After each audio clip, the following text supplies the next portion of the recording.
Hey guys, 412 Sports Cards here today, back with another video, and today I'm going to be doing a risk analysis for you guys, a little different than what I normally am doing, a new idea I had, talking about the off-the-court risk of players, which players have the lowest off-the-court risk, and which have the highest. So, first of all, give a shout out to my man GTSM Trading on Instagram, who I was talking about this stuff with just in the DMs, and inspired me to make this video. So, while on-the-court performance is critical for card prices, as we know, off-the-court behavior can matter just as much. So if a player gets into off-the-court trouble, it kind of stains their resume. That's stuff that clearly brings card prices down. We saw this recently with Kevin Porter Jr. His prices have fallen about 25% in the past weeks in the base Prism and his Prism Silver, following the news of his arrest and on weapons and drug possession charges. So while we all know that people can get into off-the-court issues with the law, kind of like DUI, violating league drug policies, or in more serious cases, even like assault charges aren't sadly that uncommon in professional sports leagues, we don't ever really talk about off-the-court issues. They're not necessarily even issues, but off-the-court price changes and risk that can come from how vocal a player is, and depending on how vocal and how outspoken they are on social issues of today. This factor was something brought to center stage this summer when Lebron James got to talking a lot about social justice, about Black Lives Matter and his organization More Than a Vote. So while lauded by some for this kind of talk, he was definitely disliked and got a lot of hate for it as well, for using his platform in that way.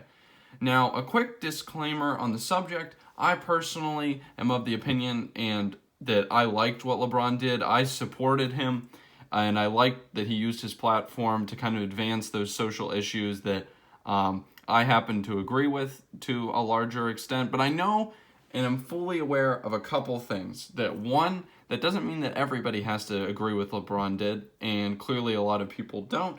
And two, it doesn't mean that I shouldn't be aware of how other people are thinking. If we want to be strong investors in this card market, you need to not only see things and understand the way you view the market, but the way other people are viewing the market. And a lot of people with a lot of money did not like the way LeBron used his platform as an athlete to continually speak on social justice issues.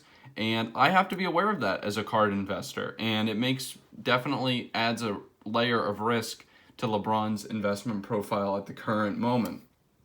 So a couple kind of criteria I came up with kind of thinking through this is not all players have this variety of off-the-court risk. You need two things. First of all, they have to have strong opinions on stuff. We'll talk mainly about social justice here just because that's what's present right now. So you got to have strong opinions on social justice. Obviously, LeBron has it.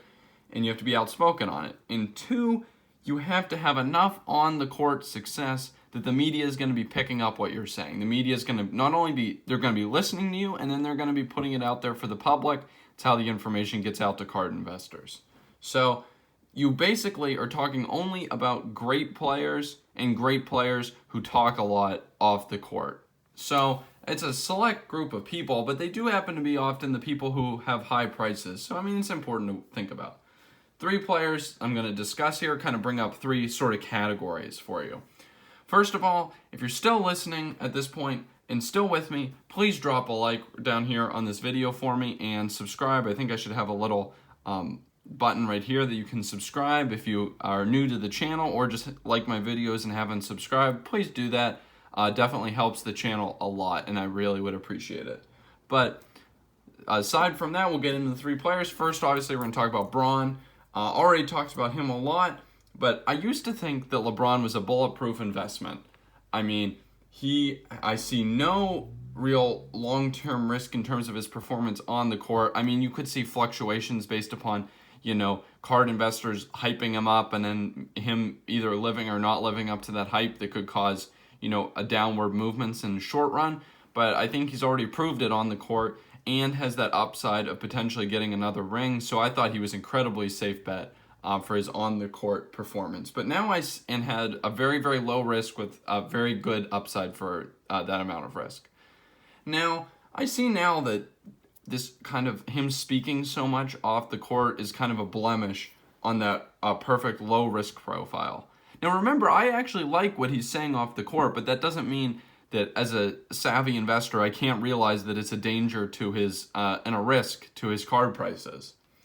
If he alienates investors with a lot of money who don't like this message, it could definitely take money out of the LeBron market and definitely hurt his prices. So I've covered LeBron a ton on this channel. I've done a ton of thinking about investing in him. I have a lot of money in LeBron compared to, the size of my portfolio. And I definitely think he still has a ton of upside left. Still might be my favorite investment, but definitely new risk that I've never really considered about him that I think is important to be thinking about. Second player, talk about Kobe Bryant. Obviously, Kobe tragically passed in, I believe it was January. So he's no longer with us, and I kind of wanted to use Kobe to describe the Hall of Fame player who unfortunately is no longer with us, but you know what it means is he can't have any off-the-court issues. And I mean, that may sound common sense, but when people talk about Kobe, I don't think also had a lot of major social justice stands in his life, but people talk about guys like Kobe, other Hall of Famers who are no longer with us, as having limited upside. And I think that's true, right? There's nothing left for them to prove on the court, but it's also important to consider this additional risk element. They don't have any of that off-the-court risk. I mean, they're not going to say anything like LeBron might that could get them into, not being viewed as highly by investors. So you don't have that element of risk there either. And it kind of adjusts the risk-reward ratio, and it kind of shows why guys like Kobe's in a special circumstance because the circumstances surrounding his tragic death, I think, definitely added.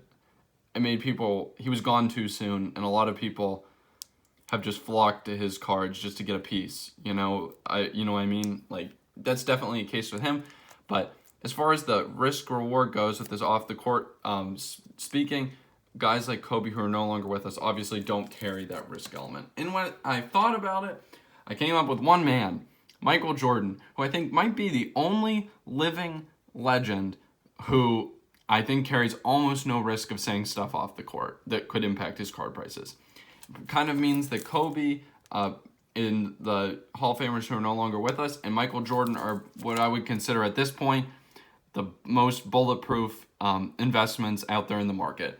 If you watched Last Dance, you saw where Michael Jordan was asked early in his career to support I believe it was a senator in North Carolina against a known and self-proclaimed, maybe not self-proclaimed, but he wouldn't shy away from his beliefs. He was a racist in North Carolina, and a lot of people called on Mike to kind of endorse this black senator running against him, and he did not do it. And it's kind of set the tone for his actions later in life. He never endorsed Obama. He talked about back when he didn't endorse the senator that, quote, Republicans buy sneakers too. And I think and he is all about business, right? He understands that if he opens his mouth, he could potentially be alienating customers and his taking people away from his brand. And love him or hate him for it, that's the way MJ operates. And, he's protecting his brand at all costs. And as a card investor, that's certainly something you have to like. A man who is willing to not do or say anything that'll get in the way of the value of the brand he's created around himself. Huge deal. I think he's essentially eliminated almost all the off-the-court risk from his investment profile. Anyways, I hope you guys enjoyed this video. This was just another element of risk that I hadn't really thought of before. I know I talk a lot about risk on this channel. I just think it's really important when you're investing. And I hope you guys enjoyed kind of this walkthrough, this new idea that I'm thinking about. Once again, shout out GTSM Trading, and I'll catch you all next time.